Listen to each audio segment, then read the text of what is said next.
You go, Mario. Hello, everyone. So this is now the recent second installment of the session to go through ASVS Agile Delivery Guide. So we cannot keep contributing to have it cover the whole project. If you are, this is the first time that you are coming to any of these sessions and you want an introduction, a more lengthy introduction on how to approach user stories, what they are, criteria to know if you're writing good user stories, I would advise to check the first video that will be linked somehow and go through that first before going into this video.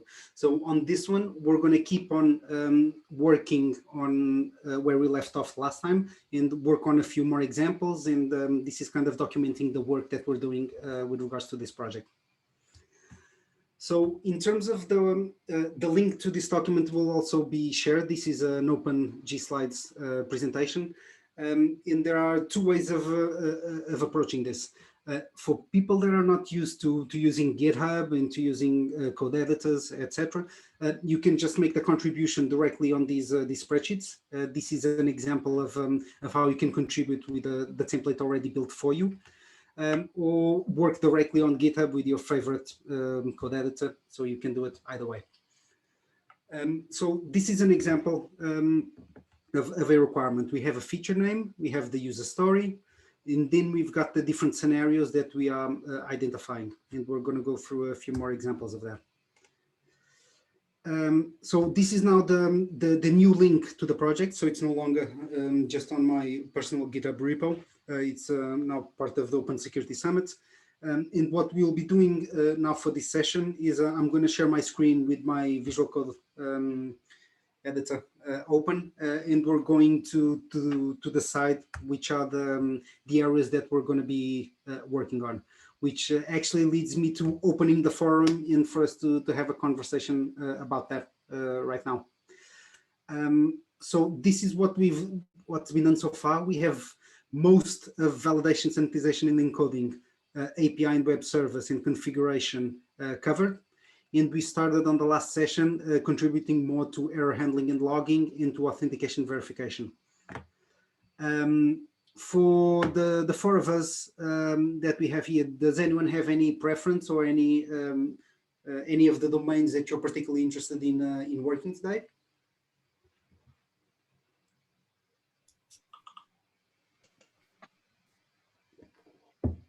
Interested to hear your opinions, guys. John, Mark, any preferences on something you'd like to work on today? The access control or the session management could be interesting. Okay. Yeah, session management, I would say. But to be fair, I'm not the expert here. Yeah, let's go through them. Let's go through it, and then I've written security stories before, so to be fair, I was kind of like trying to do that already. I was writing user stories for development teams, but I'm not an expert in all of these domains. Sounds good. Okay, so let's go do that. The session management. So session management is not something that we've started, so we can start now. It's always a good time to start now. So let me just move my VS Code across. And yeah, I'm going to need a new folder. So it's session management. Okay. Can you drop the repo address into the chat? Yep. Let me.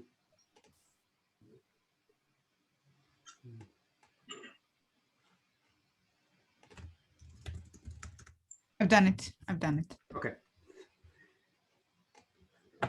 Okay, so what I'm going to do is I'm just going to copy paste one of the existing ones and then change to what we need. Okay, we now have session management, new file. And for now, I'll fix the usernames, the file names later. So what I am going to do is let's open the standards. And let's go to session management. Is it 3? Yes, it is. Okay, so let me just see if I can easily go through both of them. And right, create new file. Oh, sorry, let me just see. Let's see the name. How do we start? So the first one is 3.1.1, which says verify the application never reveals session tokens in URL parameters. Okay, so the way we've been approaching the naming file is okay. So this is 3.1.1 management, and the requirement is obfuscate. Yeah, sorry. Let me just finish this now because otherwise it's going to close anyway. Reveal session tokens. Yeah. So,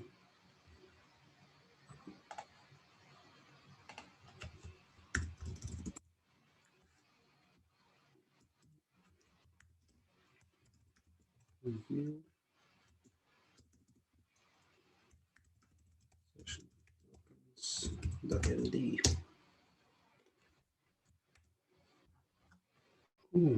So this is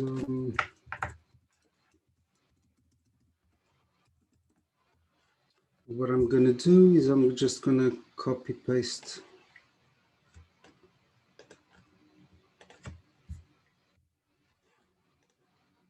it here.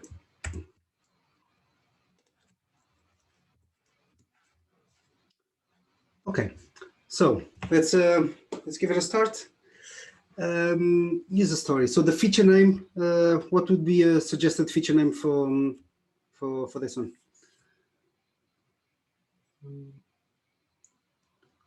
Obfuscation of session token, maybe.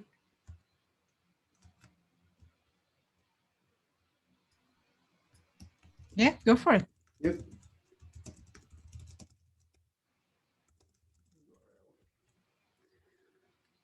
So for now, I keep it consistent, and then we can change the user persona when I do it across the board. So as a security engineer, I want to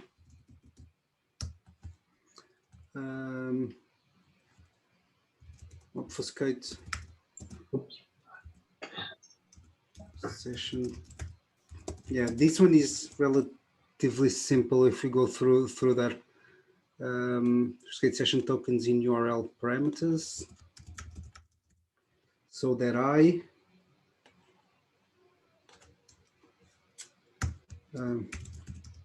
expose sensitive information in URLs. I don't know. Does that work? Any suggestions? Or I was not sure if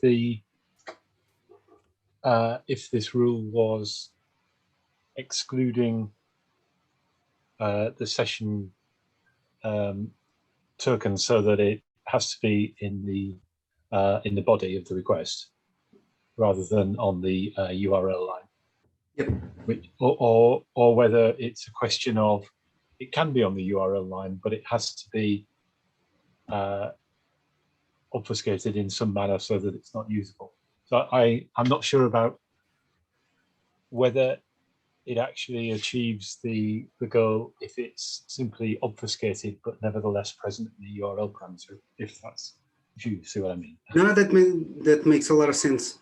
Yeah, it's not just about the obfuscation. It's not being there. Right? So you can often read get headers, but you can't read the actual payloads of HTTPS queries from, I mean, for example, from common log format. Yep. Web server addresses, web server logs. So that's where I think the I agree. the breach usually happens. Yeah. Yep. So what we really want is URL parameter, not including the session token, but so it can either go on a header or on body, whatever. So it can go in the body, right? But it can't go in the URL. On the URL. Params, yeah. Yeah. So as a security engineer, I want to ensure. Yeah. Yep. Ensure session tokens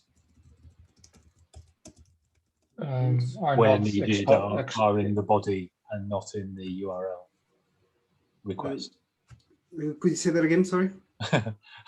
Yeah, can I? So I want to ensure that session tokens. I think there's a clause here about when needed, because what would be a situation where you wouldn't have session tokens when you'd be looking at this? So when a request has a session token, then that session token should be in the body of the request and not exposed on the URL. I think that's the point, because maybe there are requests that you can make which are like, for instance, using the anonymous yeah, where you're just uploading data or something, basically request. where I was thinking like in Kubernetes, there's an anonymous request when you don't specify an authentication token. Yep. Defaulted to. So not all websites need session management, right? Exactly. Exactly. Exactly. To manage sessions, there are different ways to do it, right? Some people use a combination of session ID and cookies. Some just use cookies. Some just it depends, right?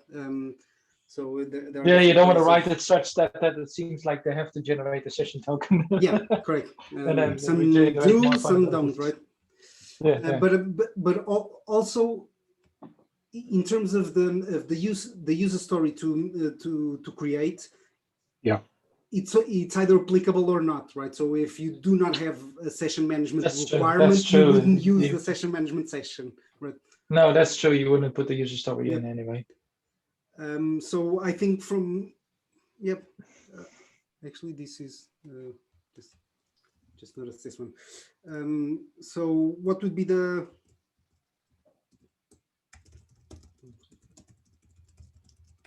I'm just going to say. I want to ensure session tokens aren't revealed through URL parameters or error messages. So the error messages is the other domain. We already have one for that on domain. Oh, okay. 607. Yep. That's fine. So and to ensure session tokens aren't revealed in URL parameters, so that I don't expose sensitive information in URLs. I think that works. Do you think that works? Because then it's kind of here that we kind of do more the Gherkin magic in this section, which will probably only have one. Just for reference, so these external links, I don't have the Docker container running right now, but I've been taking some of these external links directly from another OWASP project that is referenced on the README, which is the SKF, the Security Knowledge Framework. So this one refers to a common weakness 598. Do you want me to just summarize that, because that's what 598 is 598? Yeah. Yep. So the 598 does explicitly refer to GET requests. Okay. So it says the web application uses the HTTP GET method to process a request and includes sensitive information in the query string of that request. So this is describing the failure case. Yeah. So given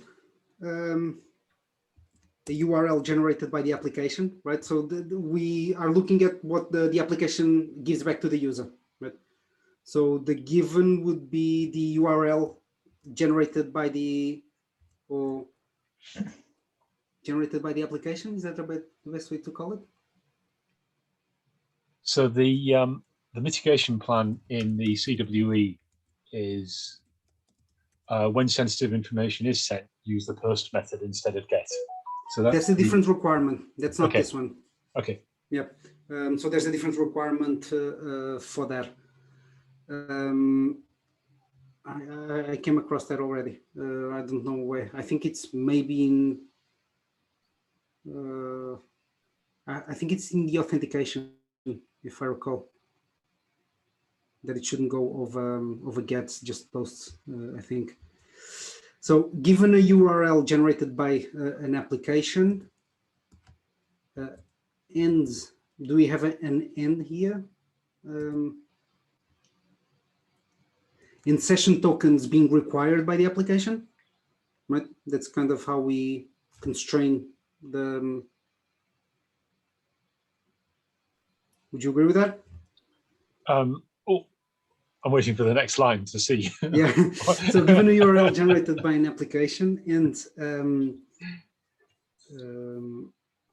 session management being required,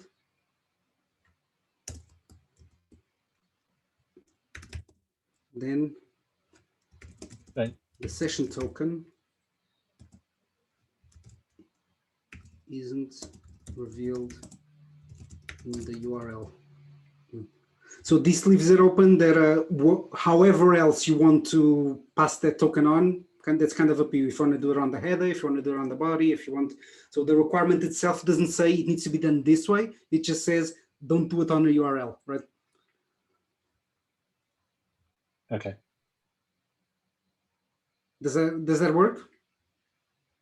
Yeah, we're saying that the two different, although the CWE says use post as an example for the mitigation, there's this choice of using cookies as well. So the thing is, there's more than one way. So that's why we don't specify. We just keep the exclusion. So I think we're talking about slightly different things there. Correct me if you don't think that is the case. So one thing is the establishment of the session ID, right? And in order to do that, you should do that over post. Then it's for every subsequent request, it's going to have that session ID attached. And that is going to be relevant whether we're talking posts or gets or whatever other HTTP methods you may be using, right?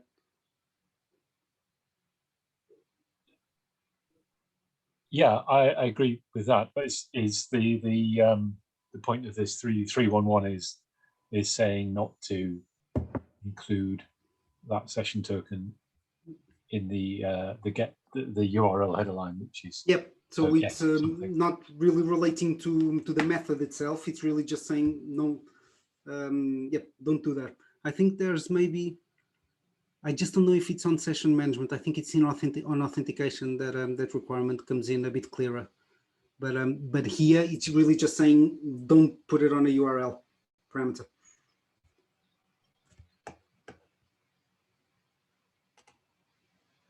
So in this way, we would look at the URLs generated and confirm that there's no session token in there. Yeah. Yep. Good. Can you go on to the next one? Yeah, that's probably. And the thing is, there's obviously more improvements that we can then make over time, right? This is definitely can be made better. But I think, then we can, after we have most of the standard covered to a good enough kind of quality standard, then we can work on improvements. Okay, so I think I'll leave this one as it is. Let's see what the next requirement is. So the next one is 3.2, session binding. So 3.2.1, verify the application generates a new session token on user authentication. So new file, 3.2.1 session management.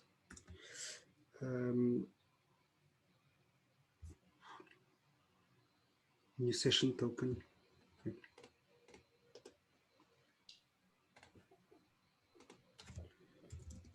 New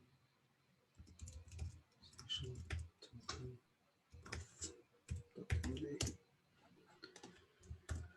Okay, so 3.2.1. Let me just copy the text.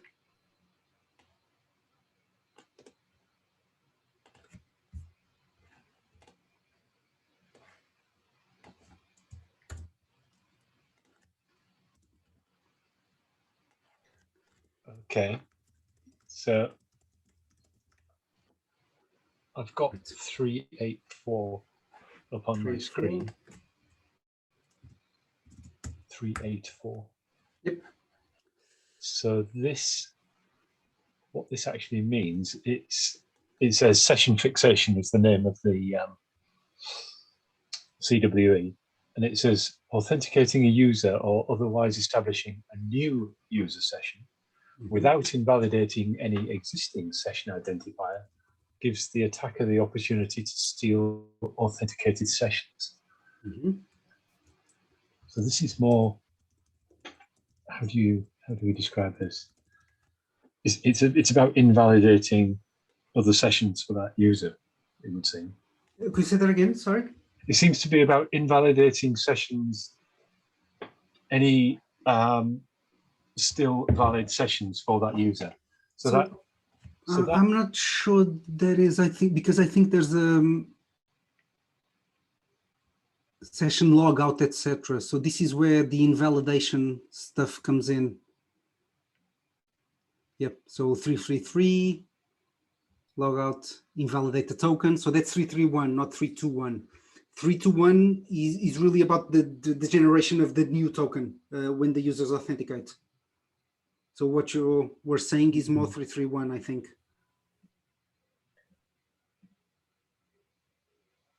So actually, it says here what the CW is. So this is 384. That's what I just read. I read the description in the CWA. Yeah. But it's yeah. Okay. So what's the one further down for the logout? So the see if I can 331, yeah, verify that logout and expiration invalidate the session token such that the back button or downstream does not resume authenticated session. So 613. Let me just see what the difference is between those.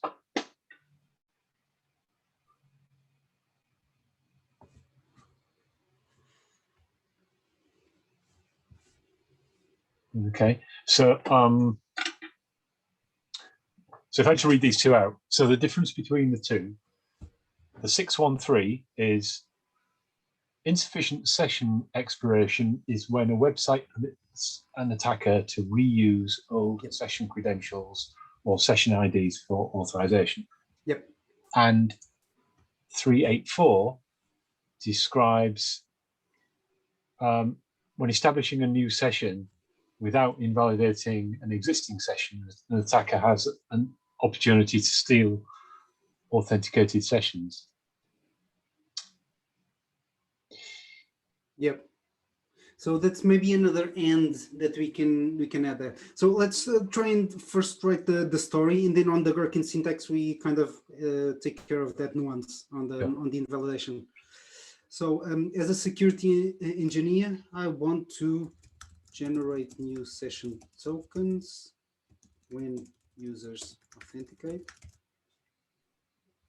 so that I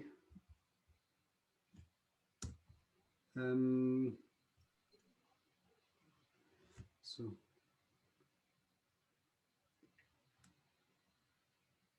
I think I mean, can I suggest something? I'm not sure this is right, but as a security engineer, I want to generate new session tokens when users authenticate, and ensure.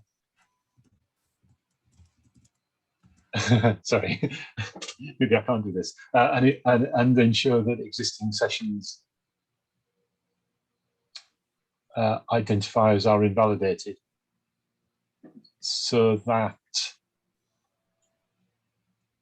the session invalidation is on 331, right? So they're all important. I'm not saying it's not important, but that will be covered further down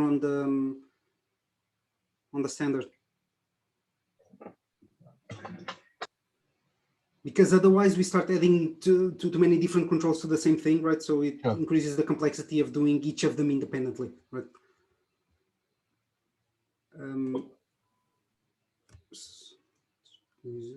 I'll generate new session token when users authenticate, so that I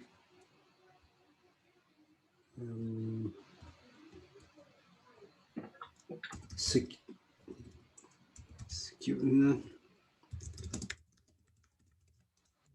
It's not very good, but so that I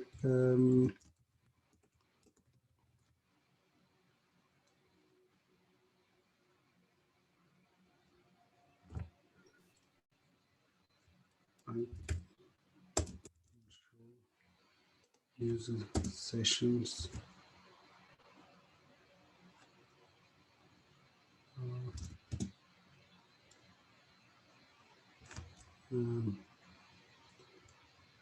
current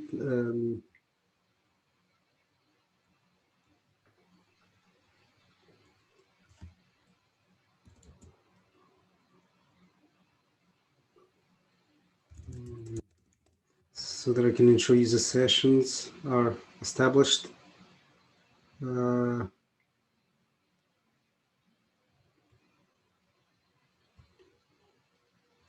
So there can create. No, it ends up being redundant. So let's yeah, not finish that sentence. Maybe pass down here, and maybe that will inspire to know what to put up there. So given a user authentication event, right? Yeah. So when the user is about to authenticate, given a user authentication event, and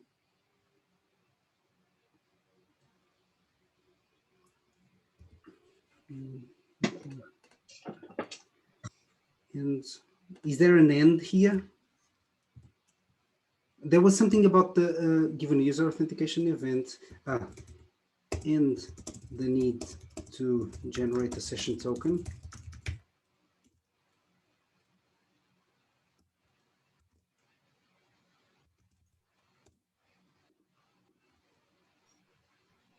Token. No. And the need to manage sessions,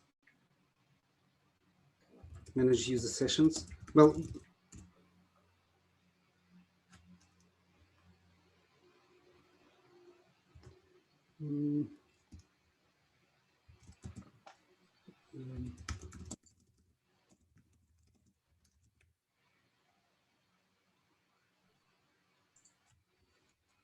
let me see. Yeah, the timeout and all of the.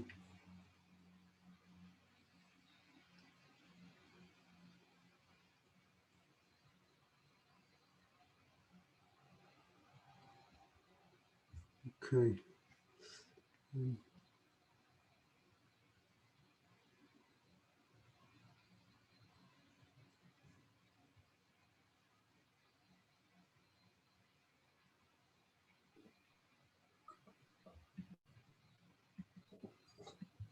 I'm not sure this end is doing much here,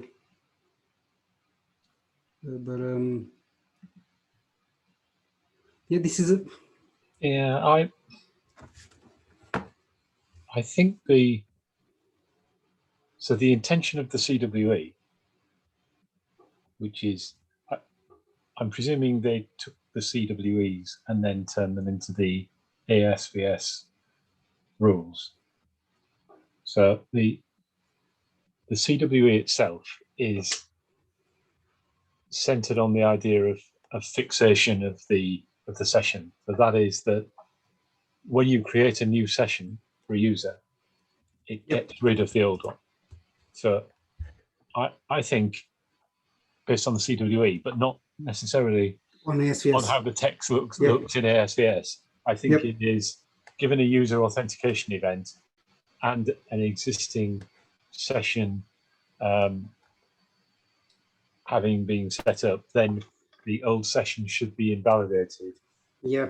So I don't think from an ASVS perspective that they map this to the right CWE, to be honest, because all of this 384 seems much more geared towards 3.3 than it is to this particular one. Right. So the invalidation is exactly what it says here. Right.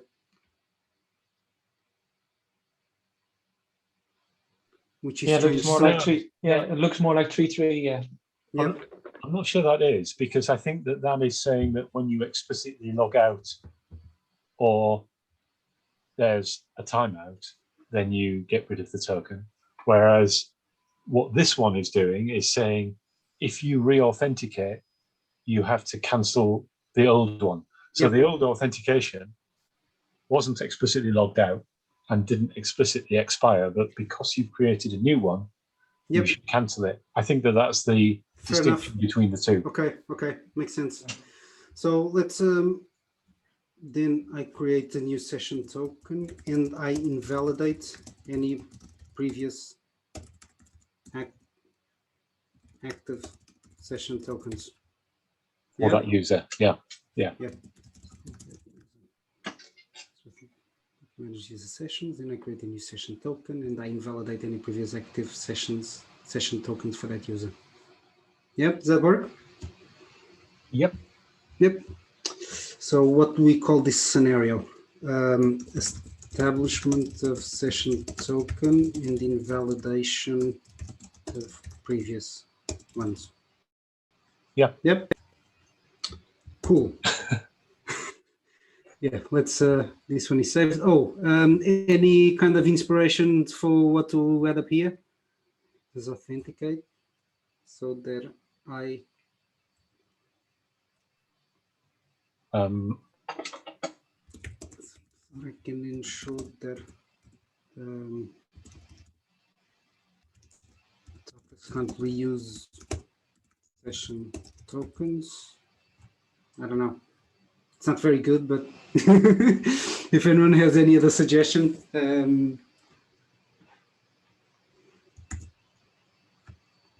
nope. Okay, let's leave it at that. We can always come back later. Then you come back to it, yeah. Exactly. At least we have a basis now. Yeah, exactly. So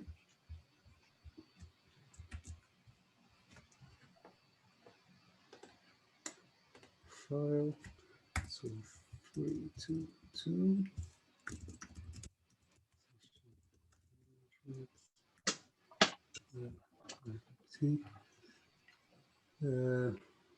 Entropy.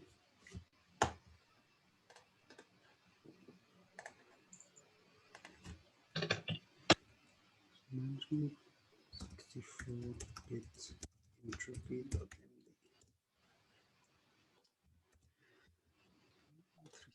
322.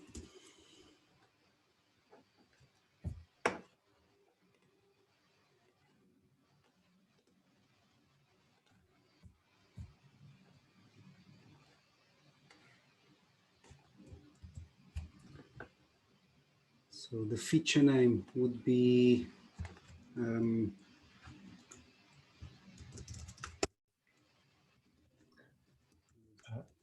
agent entropy for session tokens. So as a security engineer, I want to generate session tokens with at least entropy so that the it is not possible. Yeah, session token values aren't easily discoverable, or I don't know, something along those lines. Yeah. Aren't predictable. Yep, sounds good. So that session token values aren't predictable. Yep, sounds good. So the scenario would be about validation of entropy. Entropy what? A minimum, something In like general, that. yep. Validation of minimum entropy in session token generation. And then do we want to like state the actual minimum, or do we want to leave it open? Because it's On the scenario name? In ASVS it says 64 bits. So Yep. I don't know. Do we want to put it in there, or It's at the you top wanna of the leave it screen at open? the moment, isn't it? On the Yeah, it's Oh on yeah, the. it's somebody the there. Sorry, yeah. See, that's what happens when you're doing your phone.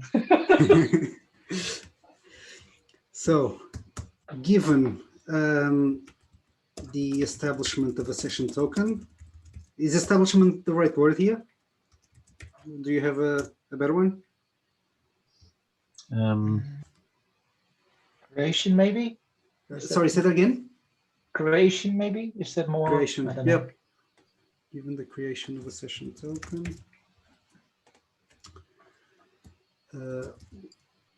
When? Oh no. It's part of the vocabulary, but so given the creation of a session token, yeah, we probably need to use a when here, right? When I add entropy,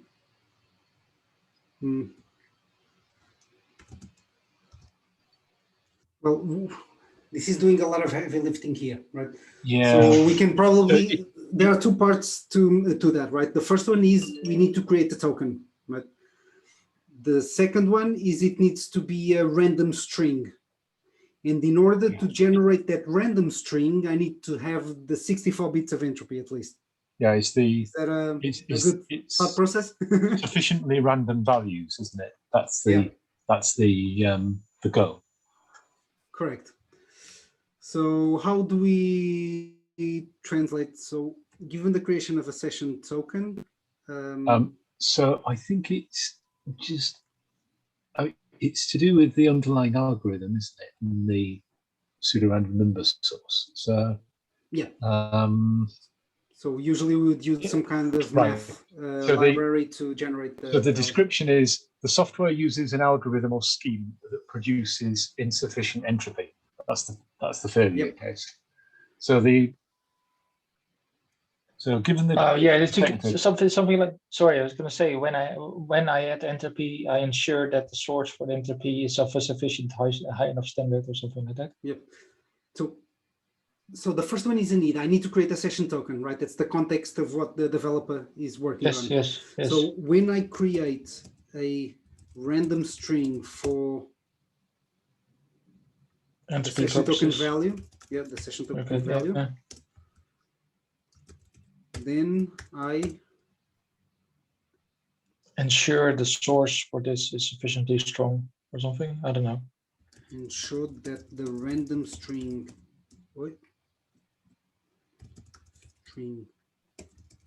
generated uses entropy and that this entropy is at least 64 bits long. Yes. Yeah. That work? That sounds like it. Yep. What's the CWE for this one? 331. Yes. Yeah, I think it's good enough. Cool. Let's go on to the next one. So for the applications, only store session tokens in the browser using secure methods, such as appropriately secured cookies or HTML5 session storage. This one's a bit of a mouthful. So the CWE is 539. If you want to put it in, sorry, you get your templates. Yeah, 539. Yeah, sure. So new file. So it's 333. No, 323. Session.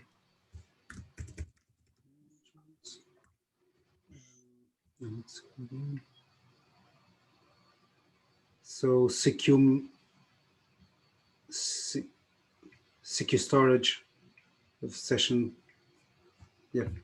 I think it's persistent cookies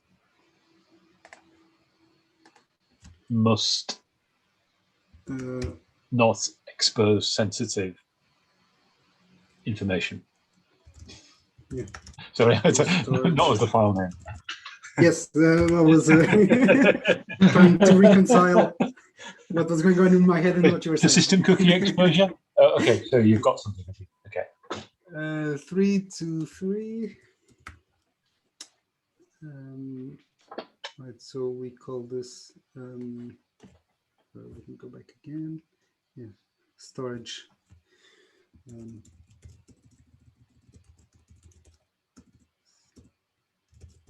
Session storage in browser. Right, that's kind of what we're talking about. Yep. Secure session storage in browser. And it's not necessarily the session, is it? It's just generally. Are you talking from a CWE perspective or the ASVS? I was talking about CWE. Okay. Yeah. I had not appreciated it. There was such a kind of nuanced mapping between between both.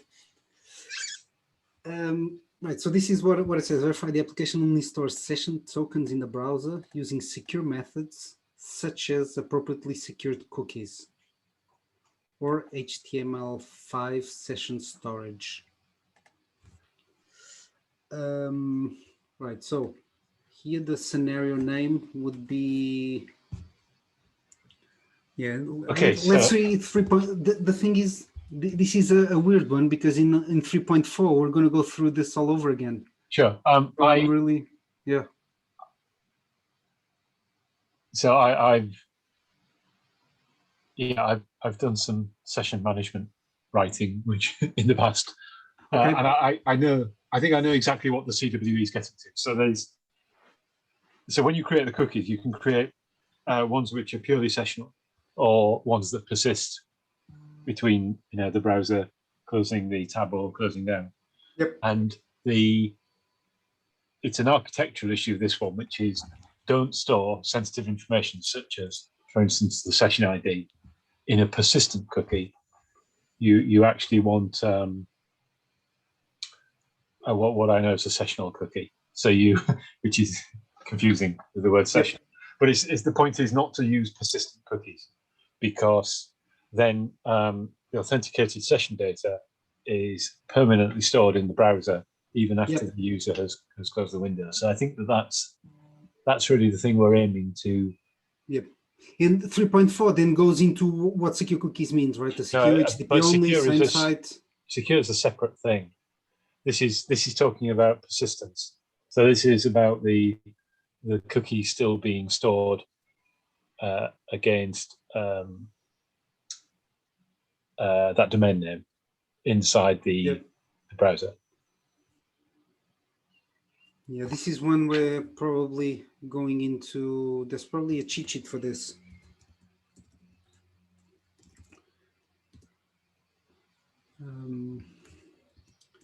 Session management cheat sheet. So the 539 is definitely about persistence. Yeah, 539 doesn't really go into session cookies. Entropy, content. But just that principle of persistence, I can see why that is an attack vector. In that Yes. You can go and read. This is the part that I'm not familiar with. Describes storage APIs, blah blah blah. Swap page from same origin. Okay, this is talking about what I am not. Yeah, okay. So this is already built into the session storage API, right? That it only stores the data for the duration of the current browsing session. So when it finishes, it goes away automatically. Right. If you're using the this API that is available in HTML5. Okay, so it is again a persistence issue. So so we can maybe describe it in general terms, even though the ASVS example is talking about HTML5 browsers, because it's the case that persistence. So I'm going to add the here note. Our interpretation of this requirement is that refers to session persistence. More details on cookie security will be in section 3.4, and we can kind of leave that bit out of it. But so, right. So as a security engineer, I want to ensure that session tokens stored in cookies do not persist. But it's not just about cookies, right? You can potentially not use cookies at all and use the HTML5 API, right, for the session storage, because that's natively accepted in HTML5. That's the bit that is kind of confusing me a little bit, right? Because it's not really just about just one of them. So this is about securing the method, whether you do it natively through the use of HTML5 API or if you do it through cookies, right? Okay, so stored in cookies or session storage. So Yep. either of those kinds of things. Yep. So that's session token stored in cookies or session storage. Cannot be retrieved once the session has ended. So that, sorry. Right, so that session tokens cannot be Reusable. Yeah. Yeah. Or cannot be stolen. Yeah, exploited. Yep. Be exploited or reused by attackers or by other parties. Yep. Okay. Probably works. So what would the scenario name be for this one? In the feature, yeah, we've got here the feature name. Oh yeah. So session persistence.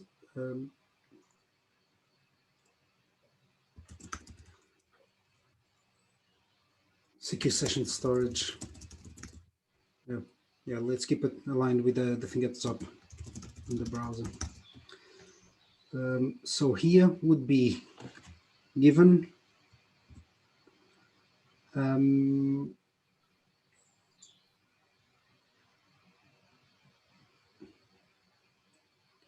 given the creation of a session token.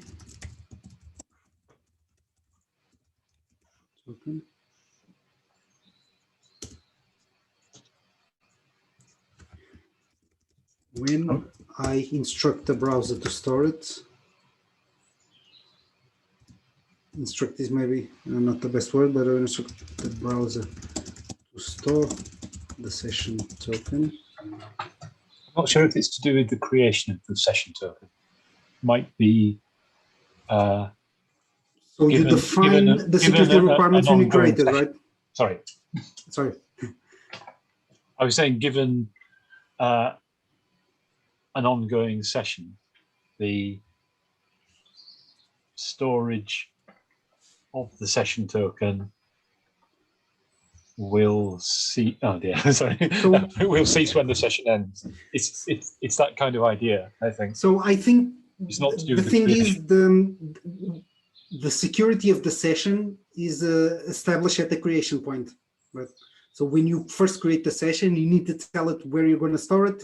Are you going to use HTML5 API? Are you going to use session cookies, right? And the parameters that go with it. Right? Yeah. So from that's fine then. Yeah. Okay. That's my thought process. If yeah.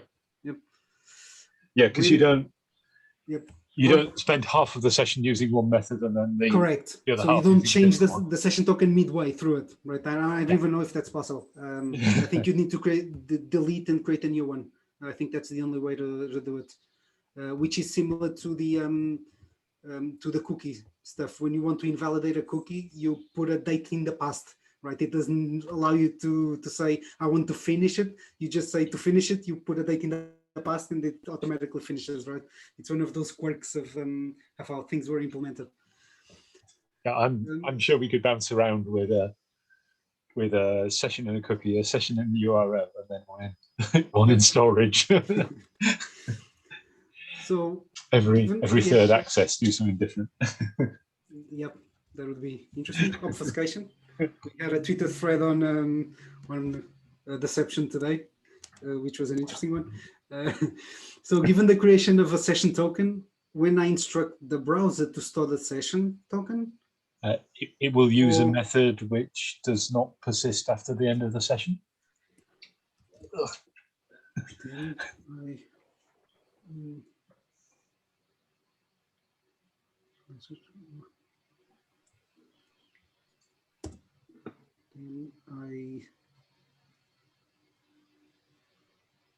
Sorry, say that again. Yeah. Then it will use, or then we will use, or we'll use a storage method which will not persist after the end of the session. Nice. Then I use a Sorry, could you say that again? Can I? Yeah. This is a So given the creation of a session token, when I instruct the browser to store. store the Yep. session token, then it will use a mechanism which is non-permanent, so that the session token is deleted after the end of the session, I think. So that the session token invalidated when the browser is closed, when the browser tab is closed. Well, when the session that it? ends, because it could be that this can be. This is not necessarily a user accessing a service, is it? The session could actually be an API. Yeah, Comes but to a this rest. is all. But this isn't necessarily about the logout event, right? So you may No, not it's about the put termination log, of but the if session. you close the tab, right, it's not even the session, right? Because you can potentially not finish the session, but just close the browser tab, right? And that's where what we want. So, for instance, if we are implementing this using the HTML5 API, then when I close the tab, I want that to go away.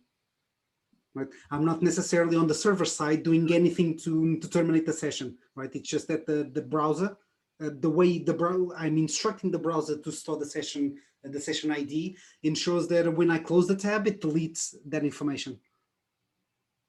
Well, it's invalidated when the session ends, and then the word session can mean. Yeah, Closing the thing browser, is, closing when the tab. session ends, I think is not really appropriate for this use case. That's kind of the part that I'm mentioning, because you may not end the session, right?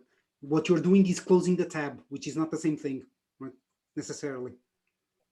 Well, it We is want it the to be, session with right? the web page, isn't it?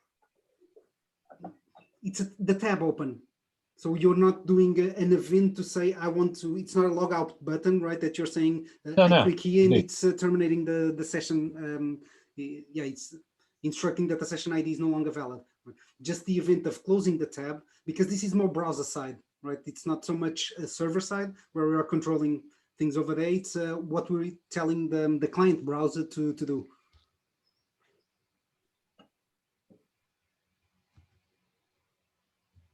Which is invalidated when I just wonder about the so that's the thing that's kind of tricking my thought process on this one, is that there's a significant difference I think between using the HTML5 API and the use of cookies. Right? If I'm using the HTML API, then I wanted, if I use the session storage in the HTML5 API, I want that whenever a user closes a tab, for instance, that it goes away. If I'm using cookies, that's not necessarily the case, because they will continue being there. What I want is to make sure that the session cookie that we set cannot is again has that same site, secure, blah blah. No, sorry. This is about the persistence. Let me go again to the cheat sheet. So when we are using what does it say for the persistence of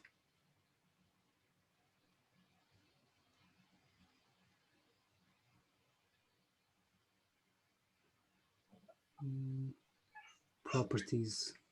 So this is just saying that it's an M-value pair. The fingerprinting, it's not fingerprinting, it's not length, it's not entropy, it's not content.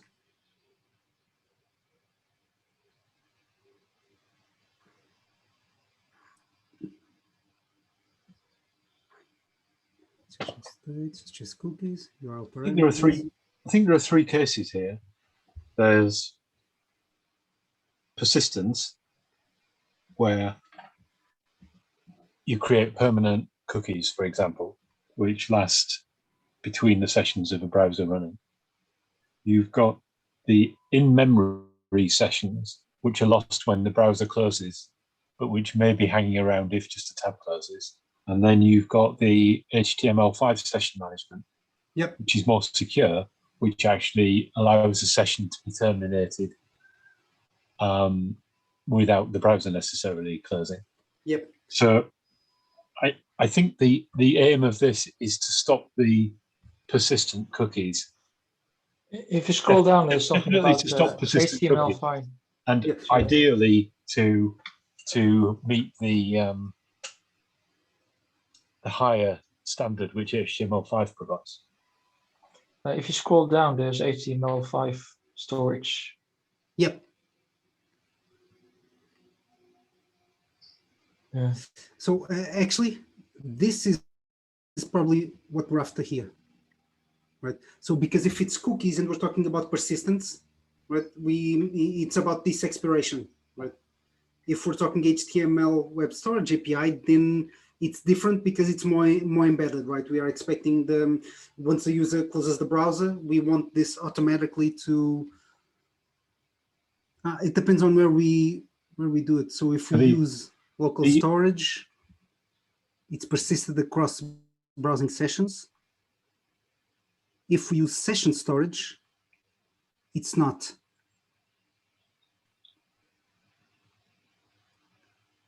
So this requirement, is it referring to the use of local storage or to the use? Well, it's independent, right?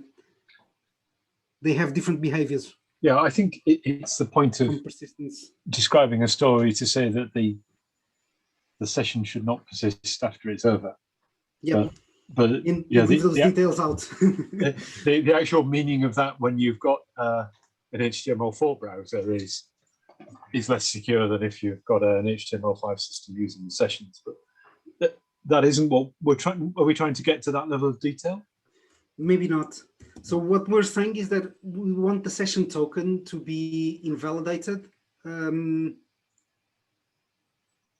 that's it.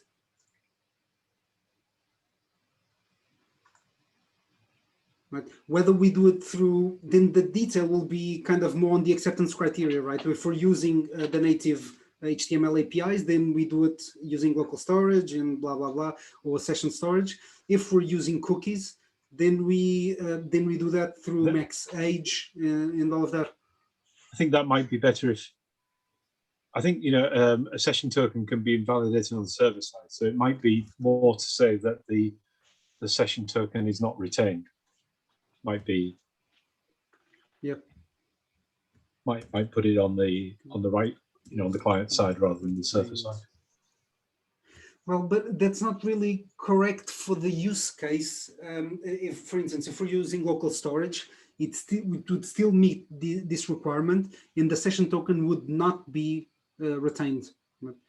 Even if we're using cookies, for instance, if I'm saying that, let's say the max age of the session is 30 days, and that's what I put to the cookie, closing the browser will also not invalidate it, right?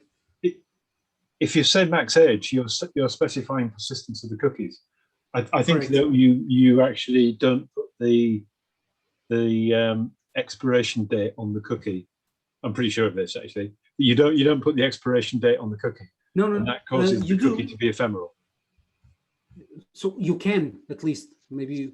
So this is the expiring max age attributes in cookies. It has the max age in the expires attributes. Yeah, if you put max age or expires, it becomes persistent. If you don't put that on, it's ephemeral and it's lost when the browsing session as a whole is lost. It's not written to storage, it's just in memory. Yeah. This is a tough one. So I think one of the things for sure that I'm going to do is copy this cheat sheet link to to the external links. I think that is very useful, at least to understand that the difference between the use of cookies and the use of HTML5 API. If you're struggling with this one, maybe it's an idea to skip the next one and yeah, I would agree. Yeah. But this is the principle about not persisting it, isn't it? So we've. The session I think this is. not. I think this is okay. Yeah. I'm just going to leave a note.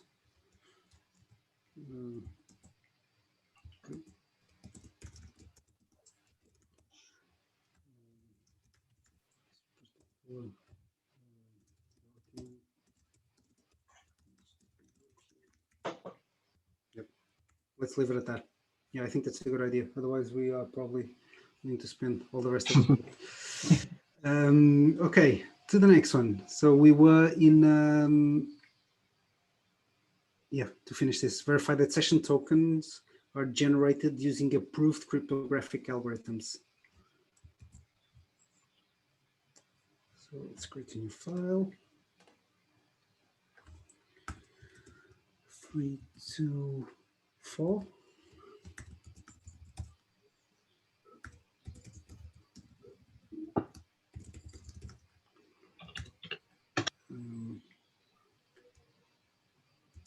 Approved crypto.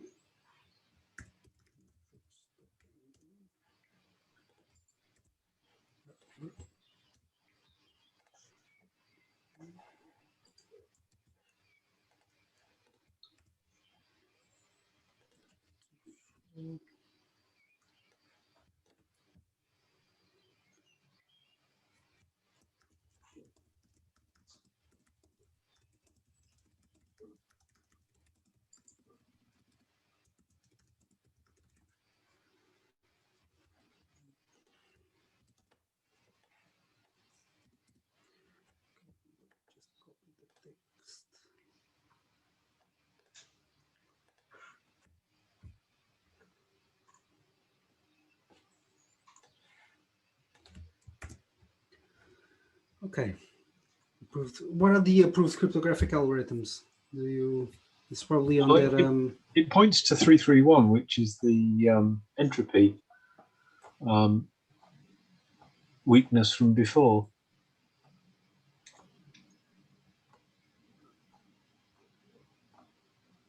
Let me see if there's anything on this page on crypto. Session ID entropy. Yeah, it refers back to. It's maybe this is the best reference that we could make here is to the cryptographically secure pseudo-random generator. Right. Yep, that sounds right. So I think I would even add this link, copy link, and set it there. Maybe I'm a noob here, but does the 321 doesn't necessarily sound like it's right for 324, because it's talking about entropy, and then the other thing, and ASVS is talking about which algorithms. Yep. It doesn't necessarily. I'm thinking like algorithm combinations. Like Yeah. I'm not thinking Don't use entropy. MD4. Yeah. Yeah. Yep. It's that type of stuff. Yes, I'm not thinking entropy there. So I'm not entirely sure if that's correct. I'm not a CVE guru, but there must be another CVE for crypto. I think the having a small seed space in the pseudo-random number generation is in fact a cryptographic issue, because it's about hiding the number you're using. Yep.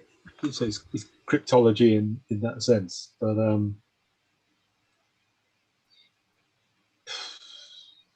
I used to use this site. I forgot, and it's not CVE, but basically to tell me like which ones are classified A, B, and C. Like A really good, B kind of, C don't use anymore.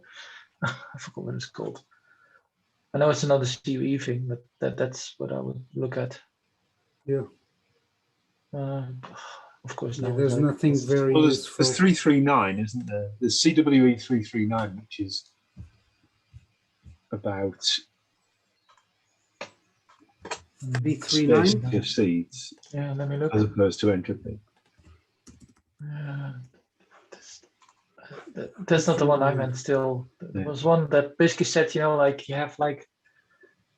Of course, it's one of those things. Like, you know, I could try to think of what site was it that you tried to refer to. But it doesn't say anything for you, people. Like, you know, it was basically it was a site that said, you know, like A, these are the strongest ones, the bundles, and then B are like, you know, kind of in between, and C, please don't use this anymore. Yep. Oh, so, in practical terms, if I was kind of working with my own tech teams in the organization to implement this, what I would be doing is the conversation would be centered around the library that we decide to use to generate this number.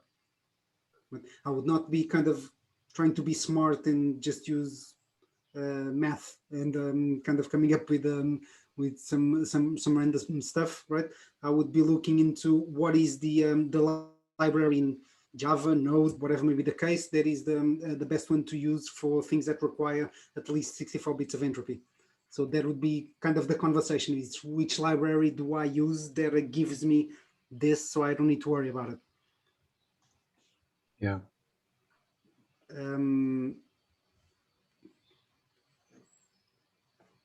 Actually, let's test this theory. So Node.js library, token generation, for instance, token based. So I'm just looking at the NIST 863 document, which the ASVS references that as well. It references 7.1 in there, which is a discussion of session bindings. And there's an explicit example here of insecure communication, but it's talking about dropping from HTTP. It's saying that if you authenticate a session, then you shouldn't drop back from HTTPS to HTTP. But that's not really the same as well. It's a kind of a binary thing about. Yeah.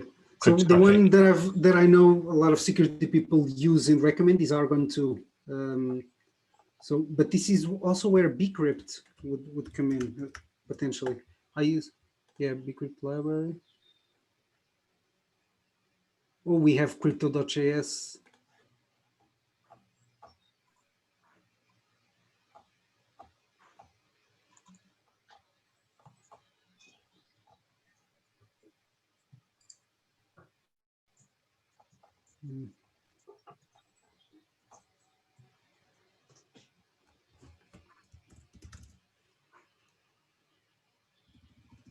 Okay.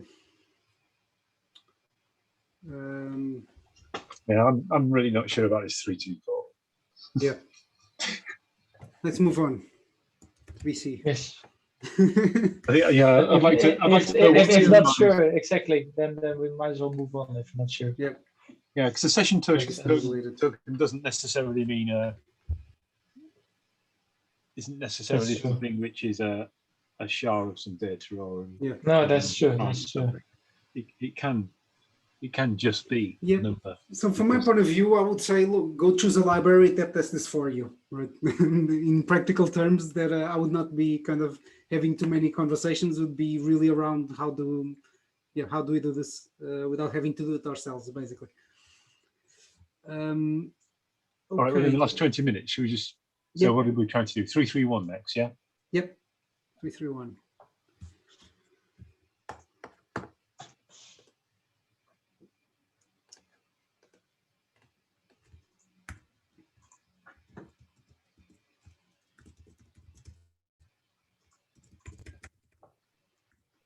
What is 331? Verify that logout and expiration invalidate the session token. Yep. Including cross-line parties.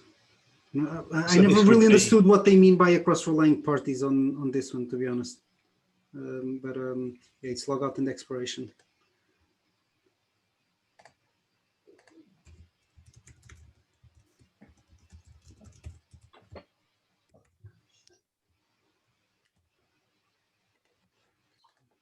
This one.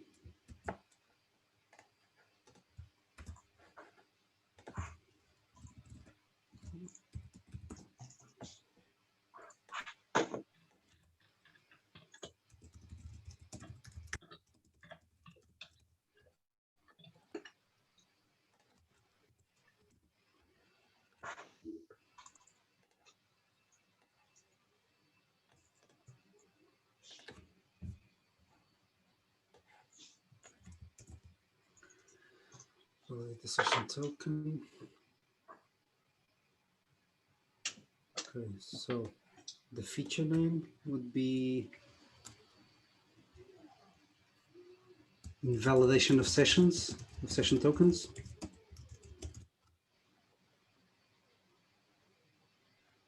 Yep. So as a security engineer,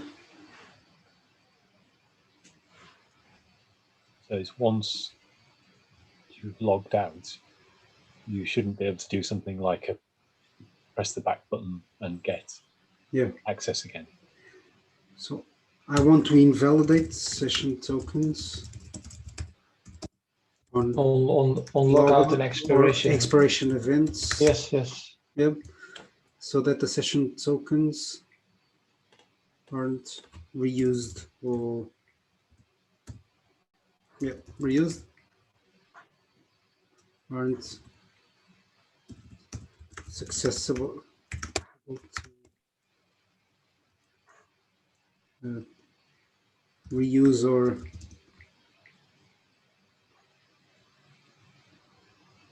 that probably works. Yep. Okay. Someone has any suggestions? Happy to change that. So the scenario name is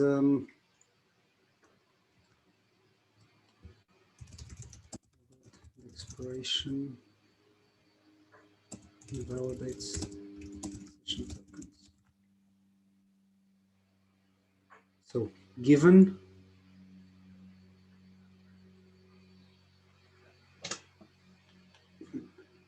a user logout event or Gherkin has or, doesn't it? Yes, for both. Do you start the line with it then, or do you?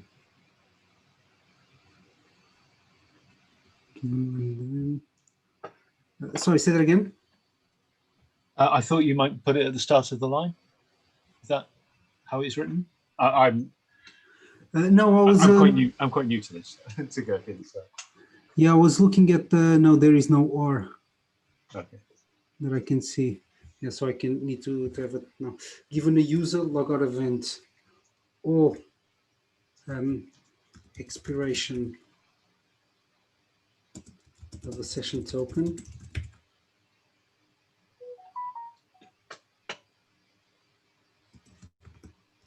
then I invalidate the session.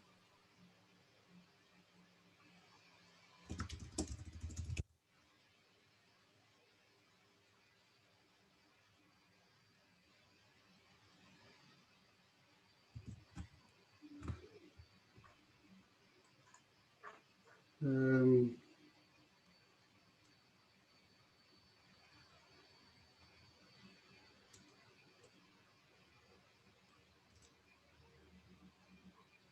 mean, it's so that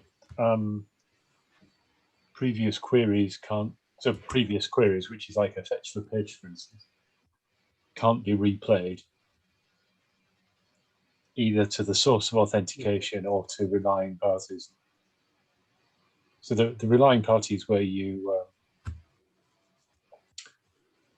authenticate with a token, Yep. and you then have something which you can use as a claim to other services. Yep. So those other services need to know that it's invalidated. Okay. So so then I invalidate the session. So there.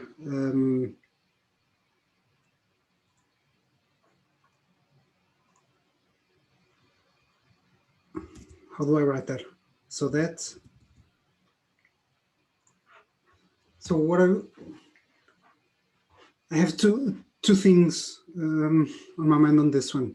The first one is I'm thinking if we should say that we will require user reauthentication, and the second one is if what we're trying the so that is that we are not allowing actions which require authentication to be performed, right? Or privileged actions cannot be performed, right? That's the reason why I'm doing the invalidation, correct? Yeah. So it's probably centered around the session token, isn't it? So when Yep. when the logout event occurs or the session token expires, then even though you have the session token, you can't use it to perform actions either with the issuer of the token or Yep. with relying parties. Okay, so that's why I think it could potentially be useful to add that then I invalidate the session and require the user to reauthenticate.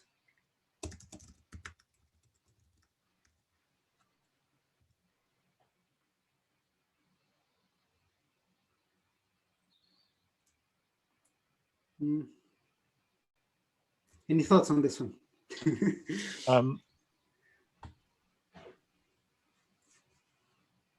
So given a user logout, I think when the session's ended, the user considers the use of the session token over. So I think to say that they then should re-authenticate might be.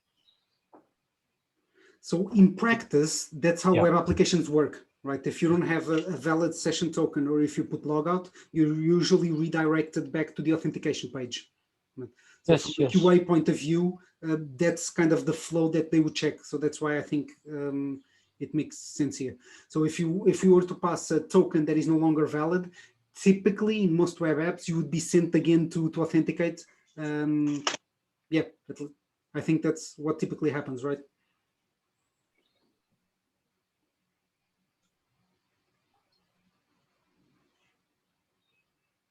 Maybe what we could do, then I invalidate the session so they're privileged, or I'm not sure it's privileged that I want to say they're authentic, they're actions requiring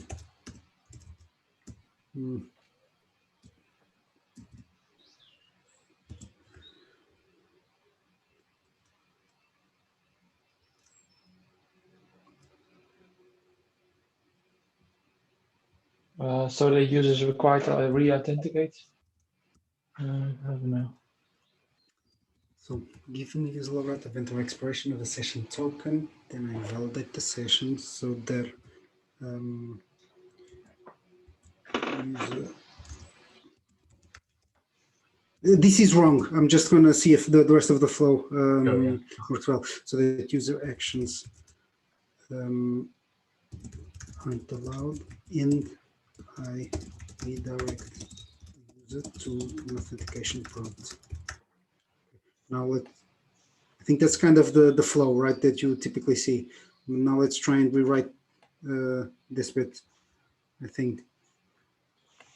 So that actions requiring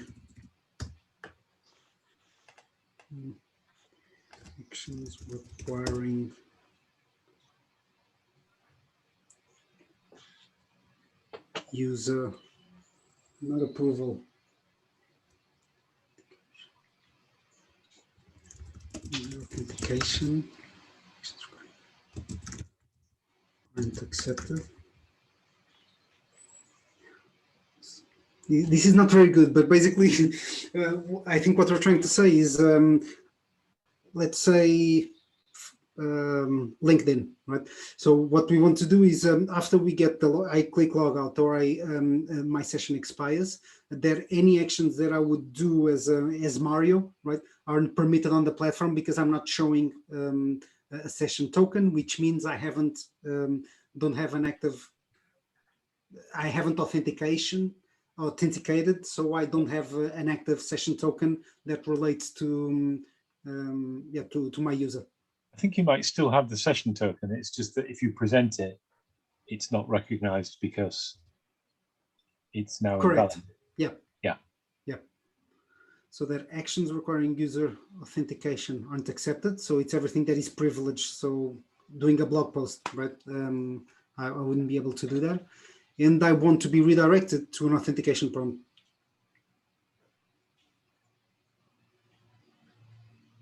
Yes. Yeah. Yeah. I think it's probably good enough. Yes. Okay. No, unless someone has, and this is 613. So I have an example. Actually, I need to go look for it, etc. So kind of a personal story that I have is kind of showing one of these to one of the QA team members in my company, and he kind of made a couple of adjustments to really fit into the way he's doing his Cucumber stuff, etc. Right. And that is kind of also the main goal is at least even if not 100% exactly what you need, at least it gives someone 70% there, Yeah, and yeah. it's easier for them to then adjust to the way they do things.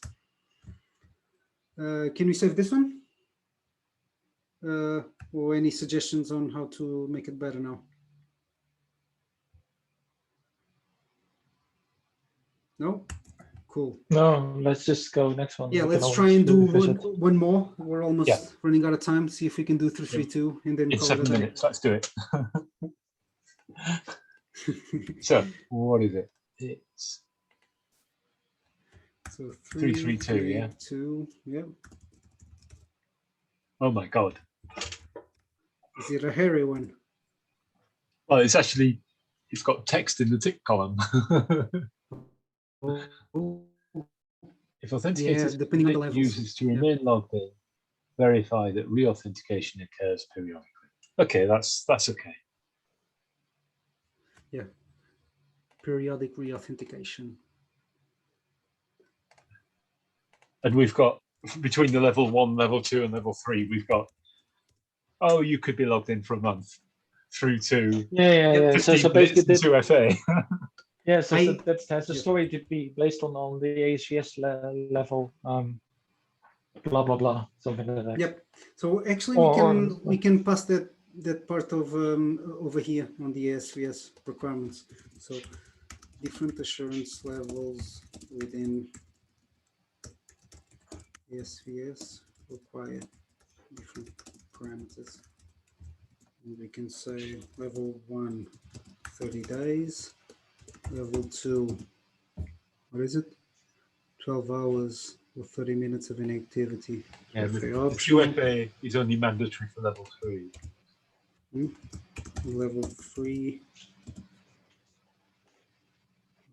inactivity with QFA. Yeah, and that provides directly here what are the different assurance levels. Yes. So this is not the right. Oops. Oh no. Yes. Sorry. I thought I was changing the wrong file, but no, I'm cool. Copy. Here we are. So if authenticators permit users to remain logged in, verify that re-authentication occurs periodically, both when actively used or after an idle period. Periodically. Okay. So the feature name would be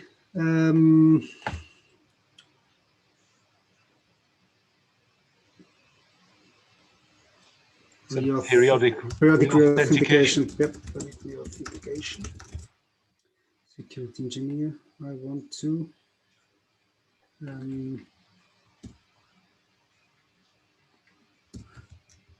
permit users to remain logged in for a defined period of time. For a finite. I think it's got two different cases, hasn't it? So if you're continuously using the system, you still get kicked out after a long period of time. Yep. So I could see that that would be useful if your connection was hijacked and something was using it, and it would still expire at some point. Yep. And then there's the idle period, which is much shorter. So that correct. Yeah. So it's both idle period and active usage. Engagement without re-authentication is the other aspect of this. But they're both about establishing a finite validity for the session, right? Yeah. So that period of time, so that I can protect the sessions from being session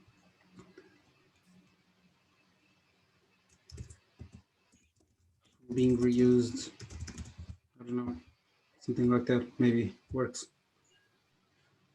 So the scenario name would be, actually here on this one we won't have time today, but what I've done in other things, in other ones like this, is I've broken down the scenarios. So I would create a scenario for the idle time and the scenario for the active usage. Time. Yeah. So that's how I've been doing in some of the other ones. Let's do at least, let's try and do one of them. So shall we do idle time? Scenario time, maximum idle time. So this would be one of the scenarios. Do we get kicked off the Zoom call, or is it? No. Your control. Yep. Okay. Don't worry. No, I'm happy to stay a bit longer. It's everyone's time. The wife and the kids still aren't screaming, so I'm sure I'm good. It's my stomach that's Don't wrong. jinx it. So here, Gherkin, given an active session, right? This is what we do about the sessions that are currently active. When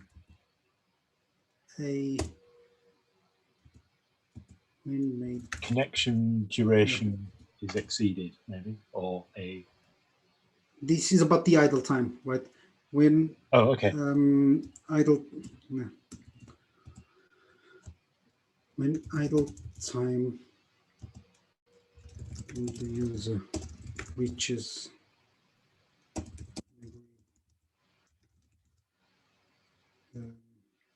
time threshold. I'm not sure threshold is the best word here. So we want to make sure that it's written generic enough that someone can refer back to the assurance levels, right? On this one, because 30 days on one and 12 hours. Yes. On the two. Actually, nothing on level 1 in 30 minutes for level 2 and 15 for level 3, because we're only dealing with idle time on this area. So when idle time from the user reaches a defined